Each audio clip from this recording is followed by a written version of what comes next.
Good morning. Welcome to the Hardcore Mortgage Real Estate Business Show. In our 24th plus year, love to share 1 hour of mortgage and real estate talk with you. I'm Harvey Freed. He's Harry Glanz. Good morning, everybody. Good morning, Becky. Good morning, Austin. Have a great show for everybody. And guess what, Harvey? I don't know. I tried to get the Tyson fight on Netflix. I have Netflix on every TV in every room. Nothing but spinning and frozen screens. So somebody's going to have to tell me how that fight ended because I have no idea. Becky Elliott to my left, one of the top 1% of all originators in the U.S. Becky, who's this great dude you brought in here? Who isn't this great dude sitting next to me? Austin Cheviron, straight from Indiana, left early this morning.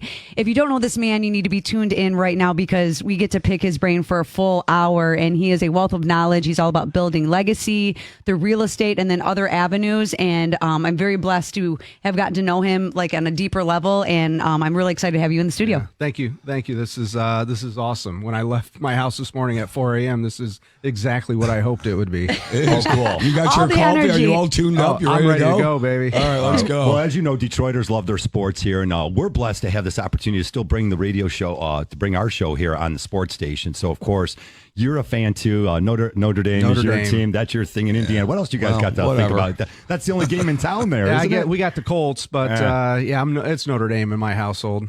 All right, we'll let you in the Detroit area, and we'll feel some good vibes from you. Again, we take your calls live in the studio, 248-539-9797. Tons of information to share for you. Becky, even talk about CreatorCon because we had Robert, who sponsors the event in last week, Robert Courtney. I was down there with you. We did some live podcasts. The energy in Detroit, oh my God, our city is rocking. Detroit was happening last night. It's always happening, and that's where people are like, oh, Detroit's back. Okay, Detroit never left, and that's the truth of the matter. But to see that vibe and the energy, and you had real estate, you had other entrepreneurs, you had fashion, you had tech. Today there's going to be a whole other second thing. So if you didn't get your ticket to CreatorCon, it's at Cambria Hotel. We will be there again today. Get in the room, rub some elbows with people because the thing is that people don't know where to start, even with home ownership, right? Like, where do I start? Like, you see someone standing on the top of the mountain and you're like, I want to be there. I want to get there. And when you're in the room with even like Austin, like he will be willing to share that with you, because how he got there might not work for you, but these people that are in these rooms really want to see your growth. They really want to see you succeed, and they don't hold back on how they got there. They really don't. Well, you're looking for one takeaway in anything you do, right? The old adage is if you go to something and you get one nugget of information, one piece that you can incorporate into your daily routine, then it's worth going. You're always looking to learn. We talked about it a little bit pre-show.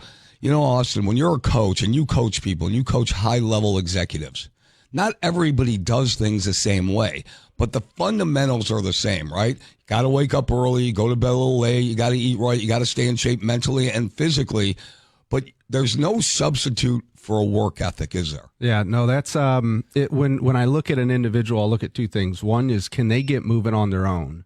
And then the second thing is I try to understand them. Like, who are they? How are they wired? And that was one of the big pieces that were missing in my career in the beginning is I didn't know that I came off rather blunt. We're here for that.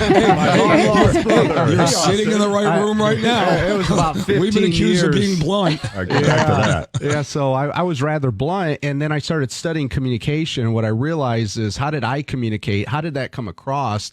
And then better than that, how did they communicate? And then when I figured that out, I believed I could have a real conversation with them. And so that's always where I start. One, can you get moving on your own, and then I can steer you. And then two, how do I best understand how you communicate so I can communicate with you so we can actually move the needle? Mm-hmm. That's huge. So how about this? The energy you give is the energy you're going to get. If you give positive, high octave level conversation, you're going to get that back. If you give bad energy, you're going to get that back. If you give bad attitude, you're likely going to get bad attitude back. That's why you have to stay positive. So whatever energy you're giving off is the energy you should expect to give back. Yeah. And you know what? We come in, and Becky will tell you, Harvey, we come out of the box at 105 miles an hour. Yeah. All right, we come out of the bullpen, we're ready to throw. And, sometimes you just got to take a little bit of a step backwards, assess the room, read the room a little bit, and then kind of dial it back, right? Yeah, there's only one time I see that's a problem is when we go in the wrong direction. Mm. So if I'm heading in the right direction, I'm ready to go as fast as I can. Because the one thing that's all happening to us is the clock's ticking. And what I found being around entrepreneurs for 35 years of my life is we don't understand the clock. And then next thing, what happens is it catches up with us. And then we're like, oh, crap, I've lost all this time. I'm not sure I can get to where I want to get to now. And so my job is to help you figure your vision out as quick as possible, create a plan, and then push you as fast as we can. And when we do that, we're either going to succeed or we're going to fail quicker. And it's like, let's get going. That's funny. Recently I've thought I should come with a disclosure form that you have to sign when you hang out with me. I'm serious. I have one. I'll give you the template. Yeah, it's great. What favorite line is, what is the plan? What is your plan? You got to start with a plan. You have to have something, right? You have to, it's in your head. You got to try to articulate that. And now you might not follow the plan to a T because, there is no straight road to success, right? There is no straight road. It curves and it stops and it dead ends and you got to reverse and you got to go back. There are always detours on the way to success. So you just got to figure it out. And I like that. And I like the fact that you coach. I like the fact that you're a sports guy. And it's got to start with a work ethic. And you can't coach somebody from their bed and when they're rolling over on their remote, right? Yeah, you were saying it always starts with the vision. Like, what are you trying to achieve? Because whatever I'm doing is not important to you. My job's to help you figure out what that road looks like, identify it, and then help push you or nudge you down that road. So everything I do is like, what are we trying to achieve? And are you clear with it? I like that you brought up time because time is money, right? But money can't buy you time. And it's something that is this, you're always working, like the clock is happening and, where you want to be in a year from now. And like even where my life is now, considering where it was a year ago, right? It's always changing. And that's the same thing with like real estate, right? The one thing that always stays the same is change. And if you have to be able to adapt to that. And when you're in the room and you're coaching these people, it is, how are you managing your time? Whether it's whatever you're doing, right? Even if you, like my brother, he works for, Ford Motor Company, he's, climbing up the ladder, but he's up at 4 a.m. and is doing his workout. Like he is doing the things so that way when he leaves work, he's spending time with his children because that's where he values his time. And it's all about that management and what's going to check the box for you. You talk about real stories. We recently launched our wealth program, and in that program, I took one whole module to just slow down and help people like realize what they don't know. And so, spoiler alert, if you're not there yet, I got a 2-year-old puzzle, and it was the only time I had a guest in with me when I was recording. And the puzzle was really unique because it had 4 different puzzles in one. It had one puzzle had 4 pieces and 6 and 8 and 10. And what I did is I had a live example with this individual, and I said, I'm going to show you what I've learned from coaching my whole life. And what that was I put a clock on their life. And I said, for every decade that you're going to be alive, let's say you're 40, you'll live to 80. I'll give you 10 seconds or 15 seconds for every decade. So I'm going to put a clock, 40 seconds on my phone, and I'm going to say, go, and you do the puzzle. And then every 10 seconds that go by, I say, now you're 50. How's your life look? Now you're 60. And then when they get done, they look at it and they're like, I didn't get done what I wanted. And I said, well, let's do it again. Let's do this whole thing again, same amount of time. But this time, what I want you to do is to determine what you're trying to do first. Austin getting deep on a Saturday morning here, everybody. That's pretty deep. Becky, you brought up money and time, right? Money and time. And I got to get this in, Harvey. Money and time. Jerome Powell, Federal Reserve Chairman, came out and said, rate cuts are still underway, but there's no hurry. So money, rates, right? Everybody's worried about rates and what's going on with their rates. And time, he's not in a hurry to do it. So translated, everybody, money and time, rates are going to stay where they're at for right now. They're going to end up coming down, but the Federal Reserve is not in a hurry to continue to lower the rates as fast as everybody wants them to go. So if you hear the Fed drop the rate 1/4 of a percentage point, which they did, 25 basis points, that doesn't mean mortgage rates are coming down. And it doesn't mean they're coming down anytime soon. Now, they'll come down later, but they're not coming down as soon as everybody wants them to do. So in our industry, we've got to go ahead, Austin, and temper everybody's expectations. We know they're coming down. We just don't know when and by how much. But we know that, and we believe that wholeheartedly, Becky. Yeah, I mean, I think me personally, in my opinion, I'm going to throw my hat in the ring. I think we'll probably see it like second quarter of 25. But when they're announcing that, there is a misconception that it's correlated to mortgage rates, and it's actually had an opposite effect. The interest rates have actually ticked up a little bit. So where I did see an improvement was my APR on my credit card. I was like, oh, cool, that went down, right? You're going to see that immediate moment in your credit cards, and then even car loans, right? Well, Someone gets refinancing, and you can refinance those car loans because they were car loans. Yeah, 7%. Now you can get it. I think someone got like 5.99. I heard on a car loan. So if you're overpaying on your car, you better come talk to us. We'll get you in line with the right people to fix that. Alrighty, lower mortgage rates are expected to boost the housing market, no doubt about that. But when's it going to hit? We'll talk about that, inventory, and a whole lot more. 248-539-9797. Keep it here.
Alrighty, welcome back to the show. Live, the Hardcore Mortgage Real Estate Business Show, again brought to you by Capital Mortgage Fund. You can find us at 1-800-LOW-RATE, the best mortgage banker.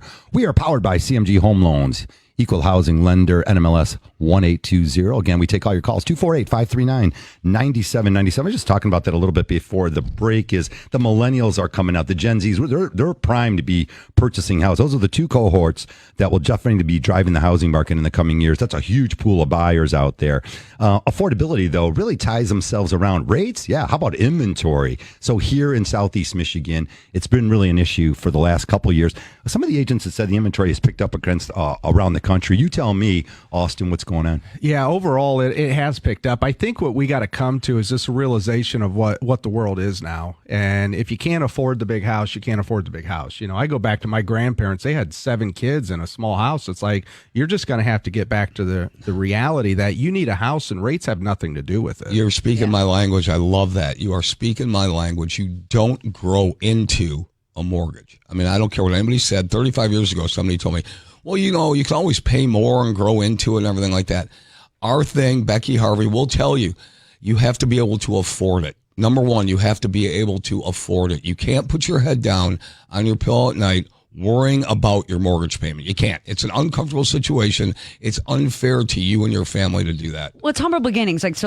You know, we grew up in a bungalow. There were 6 of us. My dad to this day says on his tombstone, he wants it to say, love is 6 people in one bathroom. So, you know, I have 2 sisters and a brother, and we always had friends over, and it was like an assembly line when you're trying to like get ready, like someone's in the shower, someone's starting to like do the things. And, you know, but that's where I grew up. And, you know, and when you're talking about you can't grow into it, it's, you know, a lot of people overbought in 2020 and then now they can't afford the taxes that assessed. And so they were, you know, people romanticize these low interest rates, but no one's telling you that they are struggling with their finances because these taxes are reassessed, and now they can't afford the $500,000 house that they bought because really they were $200,000 buyers. And the interest rate allowed people to overbuy.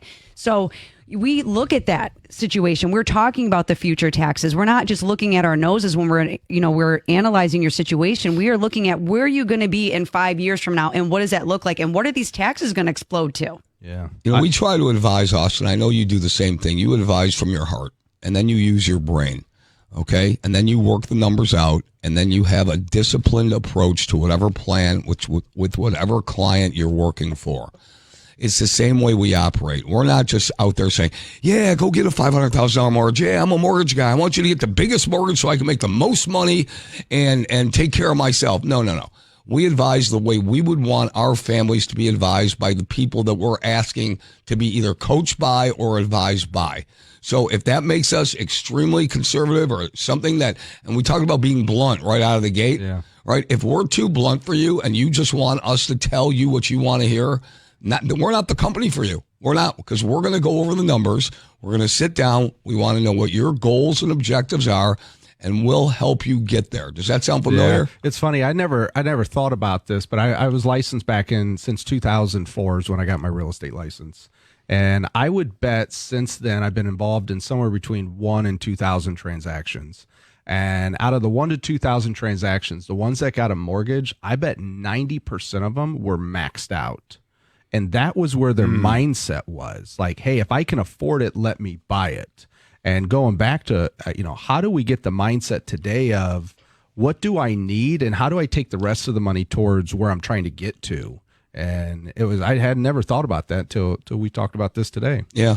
You're right, though, because it is like sometimes I call it buying with sunshine and rainbows, and no disrespect there, but like, if someone is if you can qualify someone up to 250 and I'm looking at that's their max, they want that. Yeah. And then when you're looking at a 250 house, so with the lack of inventory, that's really a 260 house right now. So what's debt to income ratios? 40? Is it 43? No. What's 2836. 2836. So how many out of all the loans? How many fit in the 6 to 12%? Yeah, so Harvey's shaking his head. It's Fannie Mae's 2836, but that doesn't mean we can't get you approved up to. Now we're talking, mortgage ease here, everybody. We apologize. It's pretty boring. We can qualify somebody up to probably around a 50% debt to income ratio on your gross income. That doesn't account for taxes taken out or anything like that, and it doesn't mean where you're going. And Becky will tell you, it doesn't mean you should go up to that. It just means what we can get done for you. So we often say, hey, look I could qualify you for a $500,000 mortgage. Do you really want that? Is that something that you really want? Yeah, and when we're looking at too, we also take into consideration, is this a dual income, right? If maybe like the credit score of the spouse, we're not using it for whatever reason, and there's two incomes there. Okay, we can, we'll see that, but I'm not afraid to tell someone no and just be like, hey, like I think you're 500,000. We should probably be 400,000. I'd rather be married to my spouse instead of my house. Have that kind of conversation, like kind of just give them a different perspective instead of like, I want to Oompa Loompa and I want it now kind of thing that people are like, I want what I want because my neighbor has it or my brother has it or whoever. And, and you have to kind of run your own race like you're talking about, right? My GPS is going to get someone where they're going. Yeah. Like it's a difference. Everyone's going in their own race at different times, and you can't compare yourself and anyone else's mortgage to yours. All right, affordability issues, no doubt, with discussing the lack of supply out there. It really started with the great financial crisis. Did not help. Builders stopped building homes, really, basically in different times over the last 20 years. There was opportunities, but again, there's a couple scary times in the housing industry. But that pandemic, man, they ate up all the houses, and now it's a great opportunity. That was a wild time. Can we just that was a wild time in 2020. Becky, that was wild. Yeah, but even before that, it was so crazy. You remember the movie The Big Short? Yeah. If anybody watched the movie The Big Short, Michael Burry was a doctor, an MD, and he predicted that the house of cards in the subprime mortgage industry, coupled with some economic downturns, was going to be the fall of the U.S. economy and specifically the housing industry. He bet against it. Okay, everybody's putting together these magic mortgages with, you have sunshine. Blonde hair, blue eyes, and you qualify for $1 million. It's cool. And he bet against it because he really figured it out. And years ago, we had somebody in this room come into my office, and they said, we should be doing all these subprime mortgages. Everybody's making a lot of money doing subprime. I said, it's a house of cards, and as soon as somebody figures it out, it's all going to come tumbling down. We never dipped our toe in that. We did some A-minus loans, but never super subprime crappy loans. We gave people second chances and all that. We did do that. Did I say super crappy loans? I mean, it's fine. Did I say that? We won't coin that term. Super Let's crappy. talk about some cool stuff. But anyways, let me finish the thought, and we want to move on because we have to talk about this.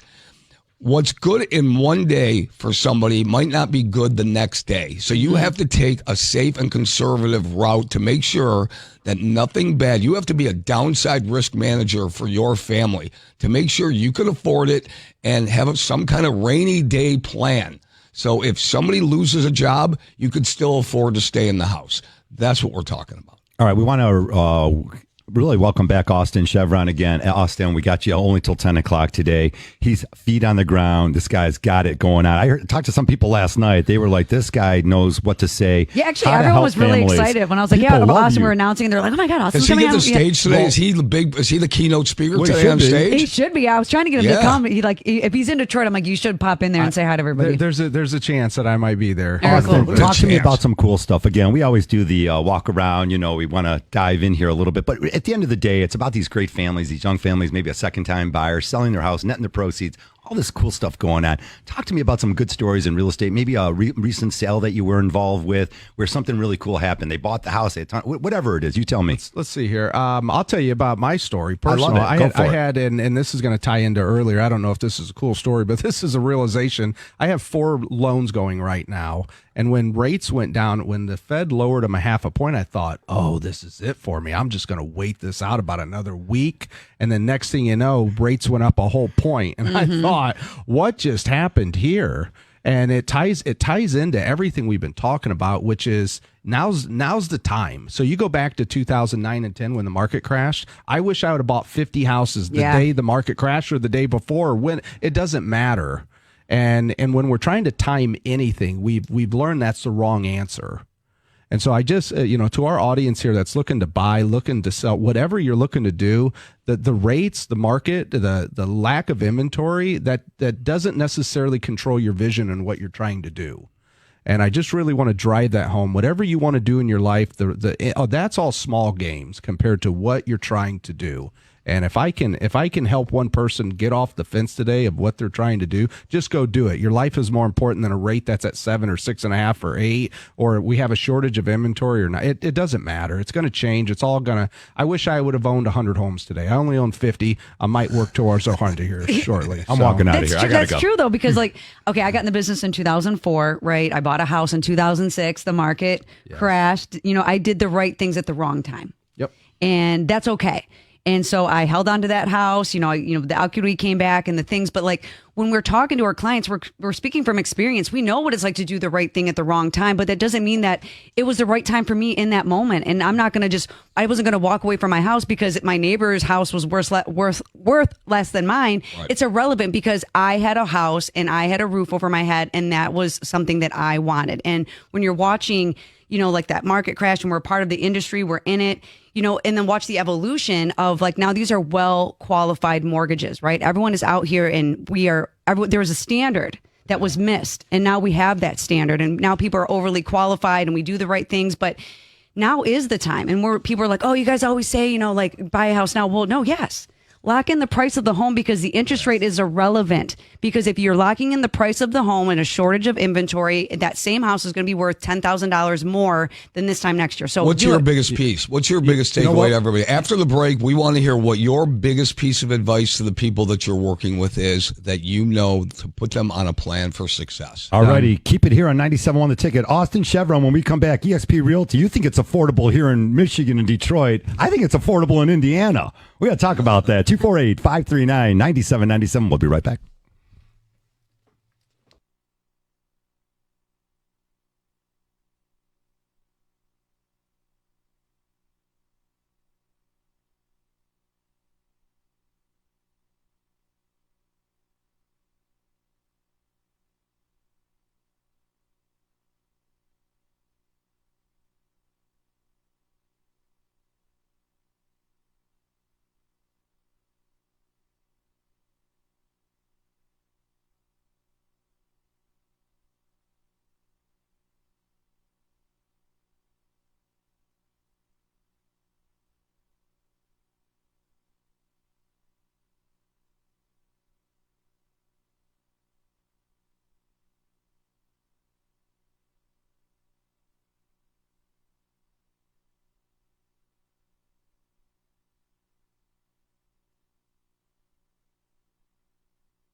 Welcome back to the Hardcore Mortgage Real Estate Business Show, 929 if you're just joining us. It's going to be a decent weekend. It's dry outside anyways, not too bad. Lions football tomorrow against Jacksonville down at Ford Field. Keep it here on 97.1. Can't wait.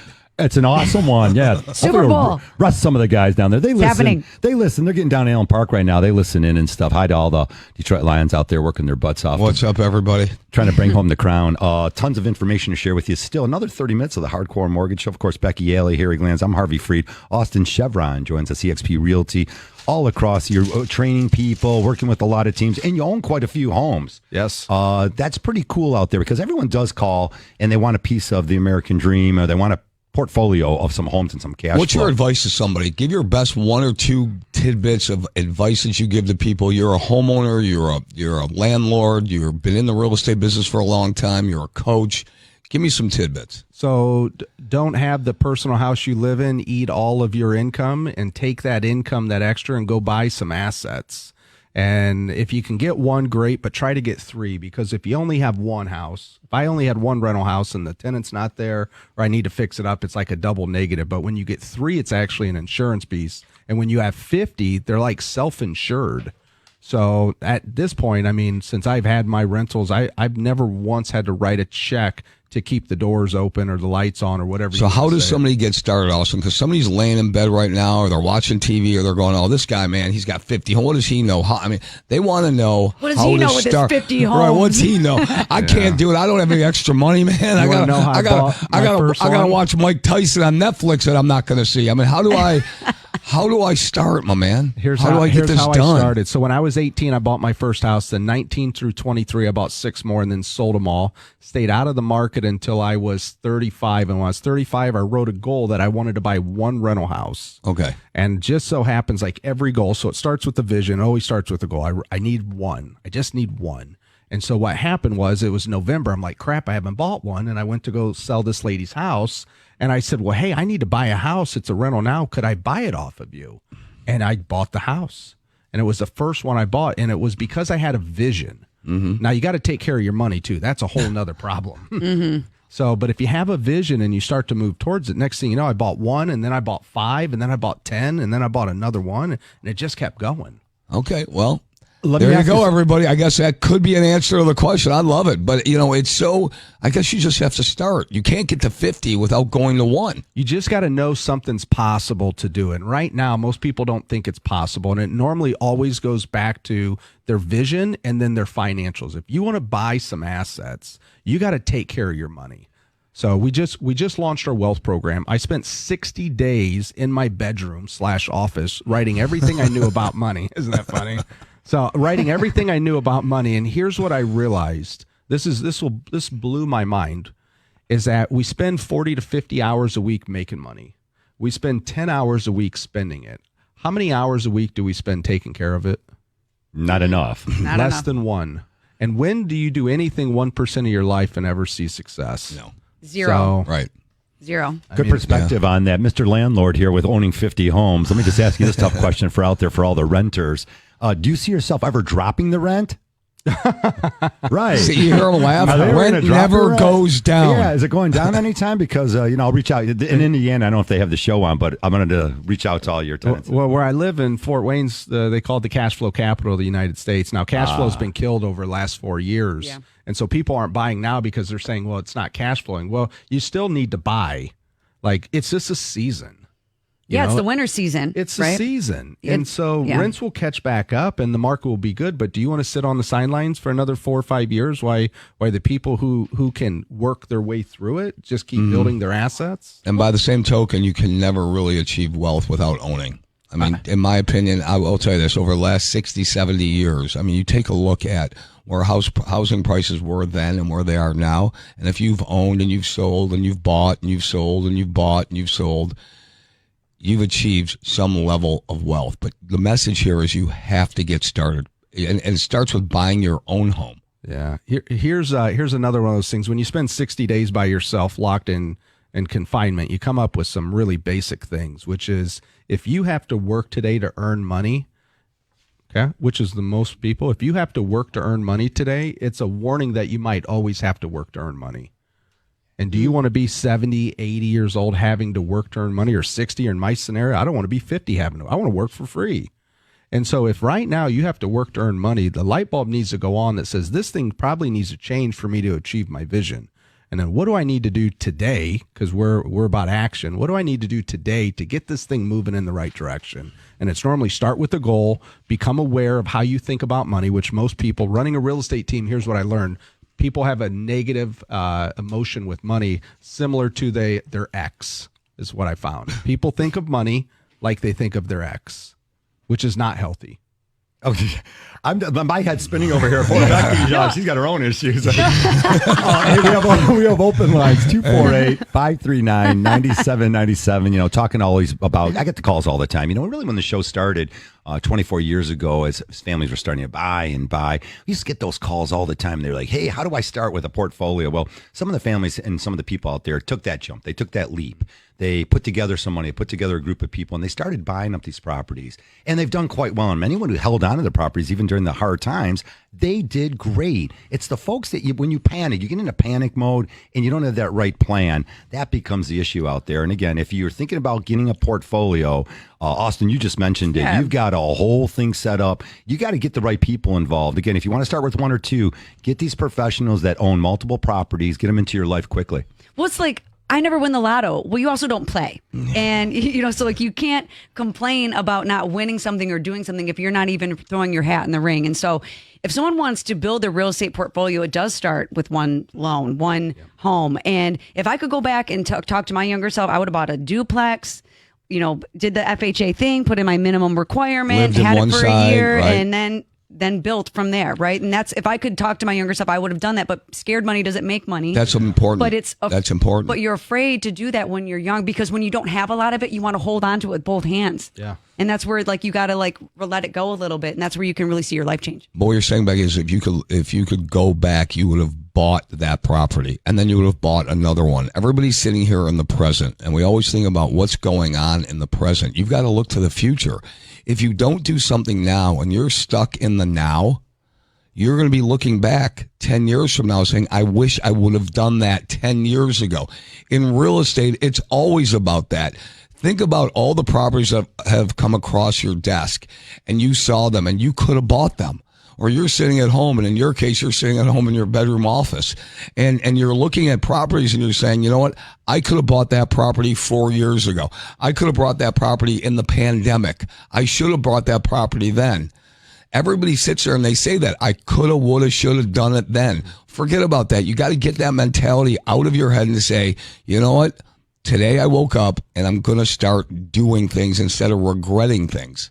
Regret will tear you apart if you keep thinking about all the things you should have done instead of all the things that you're going to do. All right, homeowners in the U.S. have about $17.6 trillion in equity. That's pretty cool stuff again. And we always talk about mortgages and one day you might sell it. And sort of segue in that whole conversation is maybe some of your primary residences, we all wish, because we knew the house, we knew what needed to be done to it. Sometimes keeping or hanging on to that one, woulda, coulda, should have, maybe that was the right play. So looking forward, maybe that becomes your next play. And a lot of the young buyers do talk about this. The transaction I closed on Thursday, his future wife was in the closing also, and his great transaction. Everyone's excited.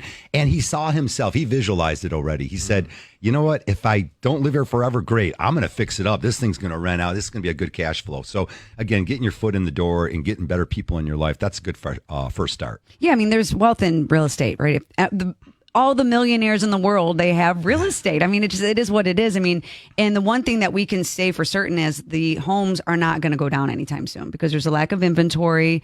And even if you have a 2% appreciation, that same house is going to be worth more. So if you buy it today, you're locking in the price of the home. Do not pay attention to the interest rate because we can very quickly reverse engineer and figure out what payment you can afford. And, obviously you're a landlord, you understand, sometimes when these people are going through the rental process, it's more rigorous than the mortgage sometimes. Yep. Because there's a standard that you are wanting, because now you're the one that's managing that risk.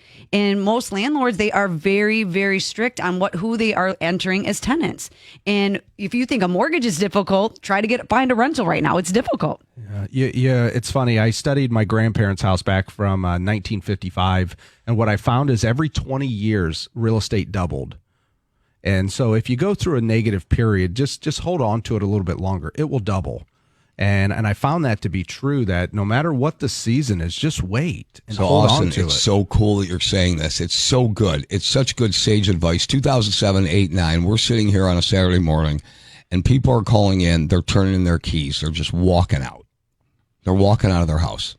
And we said, listen, don't do that. Hold on to it. It's going to come back.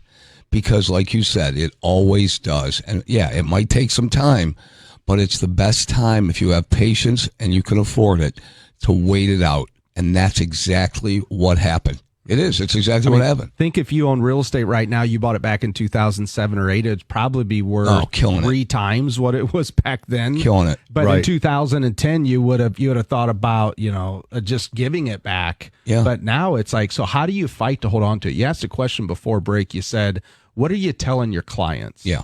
And so our clients are normally people that they drive themselves, and our job's to steer them. And I what I know is that you're going to get to the summit of that mountain based off of your energy and efforts. You're going to get there. My job's to make sure you don't screw it up along the way and to limit the downfall, your drifts, the falls, which are tough. That's what sets us back.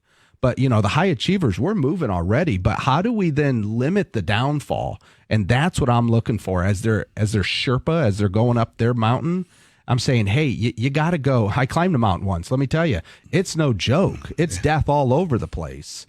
And you need someone to say, hey, when you go this way, you might fall. Just don't fall too far. But if you can get back up and you can see what's coming, then you'll summit there. Your energy and actions are going to get you there. Thanks, Austin. I'm stealing that. Becky, I'm a lone Sherpa. Yeah. I'm a lone officer Sherpa. Yeah, I'm always say I'm the backseat driver that talks a lot. Like, okay, we can turn left, but it's going to be we're going to be driving stick shift for the first time ever, or we can turn right and it's going to be good. And what we're saying though, there's a reason why the investor doesn't care what the interest rate is, because they're going to cash flow that property, and you are either paying your own mortgage or somebody else's mortgage. You either parking your car in your own driveway or somebody else's. And the truth though is that there's nothing wrong with renting. There's a season and a reason for everything in life, and that might be the box that you need to check right now to get you where you're going. But if you want to build and become your own landlord, give us a call and we can help you build that real estate portfolio. All right, Becky, when we come back, let's talk some down payment assistance. Let's talk about getting over those hurdles that you have in life. Is your credit, is the funds to close? Did you just take on a new job? We'll answer all those questions for you and a whole lot more. 248-539-9797.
All right, welcome back to the show. And our last segment here, 9:44. They're going to have sports all day long after us. It's Mark and Pat after us till, I don't know, 2. You got Jeff Rieger this afternoon. Chapman comes in with Red Wing, leading up to Red Wing hockey later tonight. Wings got to get the fire going again, and it should be good here. Of course, a lot of sports on 97.1 The Ticket. Always happy to bring you the Hardcore Mortgage Real Estate and Business Show. I'm Harvey Freed, Harry Glanz, Becky Yale, and of course, we're running our great friend Austin Cheviron, EXP Realty. He drove all the way from Indiana. You're really a coach. What you are now is more of a coach. You're a landlord. You've showed people how to do this, and I think families need more professional advice. I always thought, and one of the things we talked about before the show, I thought 20 years ago that a lot of the buyers would be a little bit more educated, moving forward with all the technology. But the truth of the matter is, we're finding a lot of people are clicking buttons. And these buttons they're clicking, they're dealing with inexperience, they're not following up. Harry asked a question outside, is it our job as lenders or as agents, how far do we take this educational piece?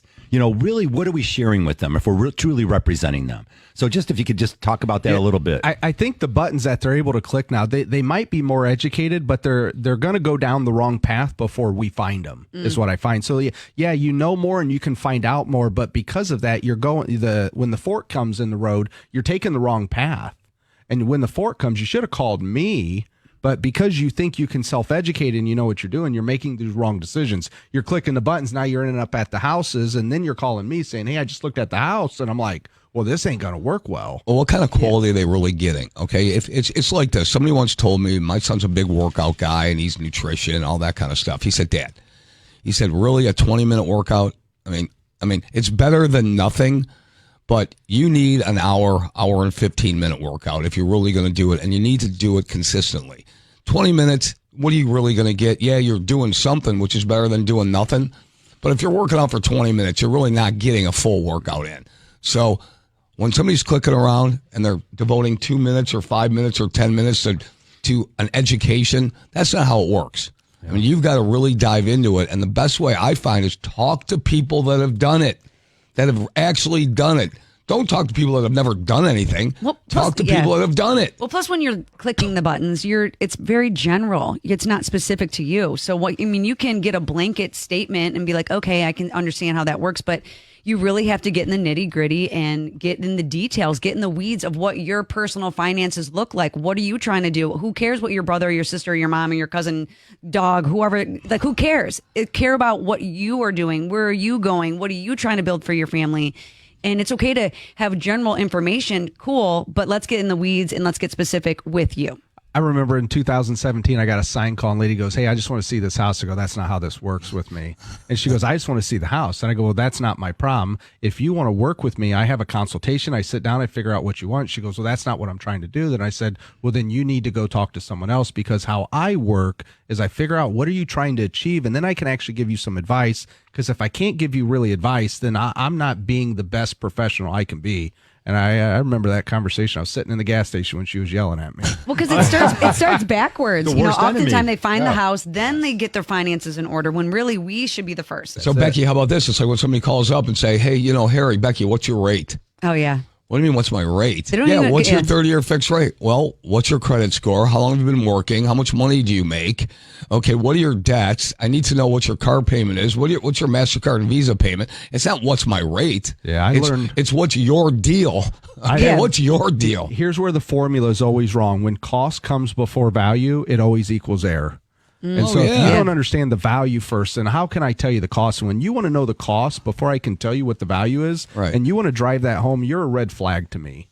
No, it's true. I mean, seeing with people like, what's the APR? Well, your APR is irrelevant or the closing cost, because there's application fees that don't even get counted into the APR at times. So it's but that's a question that no one knows what else to ask. They just don't know what to ask. They want to know that answer. How about agent? Anyways, 248-539-9797. We're running out of time here, and we'd like to hear from property values. Property values have risen. They've gone up. They're going to go up another 6 to 8% minimum this year, and more in certain parts of the country. Here in metropolitan Detroit, there are huge pockets that are going up, and some pockets are staying the same. I'll get a texter going, well, no, in this area they're going down, and Harry, you don't know what you're talking about. No, I'm talking about in general. Generally speaking, right now, property values are continually going up right this second. So again, Becky, what does that mean? If you wait to next year, you're paying more for that same property. So that's why we say don't wait, but we give the caveat, you've got to improve it, Becky. And with all the down payment assistance that we're giving, that you're doing every day, we are helping people get in so they're going to have instantaneous appreciation on that property through 2025. Yeah, the down payment assistance programs that are available, it's more now than the history of ever in all the mortgage lands, right? So I've been in the business 20 years. We've all been in the business for a really long time. And the opportunities for homeowners, whether you're a first-time buyer or not, to tap into this life-changing money to make you a homeowner is accessible. You just have to have the conversation. And the reason for that is because they want people to occupy the homes. They don't want the outside investors coming in and gobbling all this stuff up, because that's what's really happening. Corporations are coming in, especially to, like Indiana and Michigan. We're very affordable. You can get a lakefront property for under $500,000. It's still in Michigan, or even less, depending on where you're at. So get involved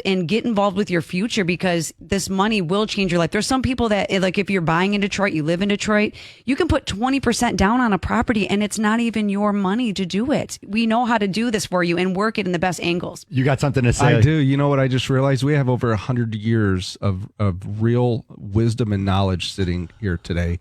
And if you had 100 years of knowledge and wisdom speaking to you, you know what you should do? Listen. Ask and communicate. Yeah. So I had 2 issues this week, and I don't want to dwell on some bad, but it was all communication was sour. And again, talking to a real estate agent, I'm like, here, this has got to go down. Sure enough, we checked out her numbers. We can see if you had any production, zero production, zero communication. It leads to a huge amount of problems. So it's really my thing. And I also saw, I haven't seen one bad like this in a while. I saw my worst pre-approval letter ever. And sure enough, my client cannot close on his house he wants to buy because the people buying his home are not going to qualify. And it was wrapped around a bad transaction, around bad communication, being deceitful, really. They never had the funds to close. The loan officer sending out pre-approval saying that they can close. He's looking at the contract. And if he looks at a contract and it says closing date of coming up on, what do we got next week, the 20th on Wednesday. If you're looking at that and you know that your clients you've already asked the question. And I said to this 20-year mortgage banker, and I'm not going to throw Mark under the bus or give any more information other than that. I said, well, you knew where are they getting their money from? So sure enough, it was originally going to be inheritance. It was going to be now all of a sudden there's a secret divorce that never went down. Now they want to sell the house. All right, Harv, I got to get us back on track here. Get me back on track. Yeah, get you back on track. It all starts with communication. When you're buying a house, the first question to ask is, where's the money coming from? Yeah. All right, you're putting X amount down, whether it's 3%, 5%, 20%. Where is the money coming from? You start at the back end of the transaction and you work forward. Where is the money coming from? And then we verify the funds to close. It's just that easy. It's putting the pieces of the puzzle together. You talk about it, your 10-year plan and all that. You got to have that plan. What is the plan? I ask everybody that. What is your plan? And then we go ahead and we execute on that. And, it works out. Big saying, Harvey will tell you he's got a loan closing this week. It's definitely going to close. I'm not worried about it. All good loans close. They always do. They do. And even the dusty ones. Yeah, right? the dusty ones closer. Yeah, they all close. They do. They just do. If you've done your homework and you've done everything up front, no matter what, the ones, even with the moving parts, they will close if you've wrapped them tight enough. So to Harvey's point, though, I will say this, that sometimes when we are the second or third call in, it's unfortunate that we weren't the first call, but we're going to be the last. And I take pride in the fact that, when things are falling apart, they know they can call us. They can call us in to fix the problem. And there's, it's a proud moment for you that they're like, hey, I know I'm good with Harvey. He's going to fix it because this guy is so detailed. He knows all the things and he's puts a clean file together. And, to be side by side, shoulder to shoulder with people like that, that's amazing. And, when you can take someone where they feel it's just not going to happen and we're stepping in, people are emotional, it's frustrating, but we're going to get them to the closing table and we're going to do it the right way. So hats off to you for that. 50% of the loans are really easy. 50% of transactions, Austin, pretty easy stuff. The other 50% got a little hair on them. Yeah. Well, that's what's going to separate the crowd when the market gets tight is those people will start to go away. They won't get referred. Their business, because they have bad transactions, they won't want to continue. Yeah. I mean, what you're talking about right there is those people who's going to get squeezed here over the next 5 years. Yeah, it's the separating the players from the pretenders. Yeah. And this is where it's like you can see that. My There's dad a- always said, Austin, you can't be mad at those people because they make you look good just for doing your job. Yes, snaps for Doing the that, minimum Austin. standard. Yeah, The Nancy bar standard. is low. Yeah, it's like, I love that. Yeah. Before we get too far, I want to announce that if you don't get a chance to see Austin, because everyone is pumped that Austin is in Detroit today, so he's limited time in Detroit, everybody. But if you do want to see him again, he will be in Shelby Township this Thursday, 10 a.m. for Kip, Kim Adjemi, and her crew, all that. So check him out. Check him out on the socials. You're a busy guy, and he likes to shake hands and kiss all the babies when he's around town. And if you can get in a room and rub shoulders and elbows with this guy, he has a wealth of knowledge. And you can, like we were talking about, that heat radiating. I feel the energy, and you can feel it in the room. It's cool. Yeah, on Thursday, I'll be doing a workshop and blowing people's minds on their financials. So should be. I'm a part of that interesting. wealth management, and because like you said, like your money is either working against you or for you, and if you're not doing anything with it, what really is it doing? And I don't know everything, and I don't want to know everything. I want to be growing. So here we are. Austin, to our young agents out there, just getting in the business, not even young. Now forget about your age. If you're just getting in the industry, is it still a good time? Yeah, it's always a good time. I bought a house this week. I'll buy a house every week. I just got to make sure it's right and make sure I'm not doing the wrong things that will take me down. So, because I know I'm going to get to where I'm trying to get to, which means I'm going to keep buying. You got 50 more houses. I'd go another 50 as long as they don't take me down. And that's what I'm always worried about and thinking about is how do I make the right decisions? And if it's the right decisions, then act now. Perfect. Already. Well said. That's going to wrap up the Hardcore Mortgage Show. Again, we'll be back with you next Saturday, and the holiday season is definitely kicking in here. What a great opportunity to become a homeowner. Be sure to call Capital Mortgage Funding, 1-800-LOW-RATE, the best mortgage banker. You get set up with Becky, myself, Harry. We'll set you up, give you some great advice, and get you that strong approval letter. In today's market, you got to be ready to close in 30 days, and we will show you how to do that. Again, we got a lot of sports coming in here on 97.1 The Ticket. We'll see you next Saturday.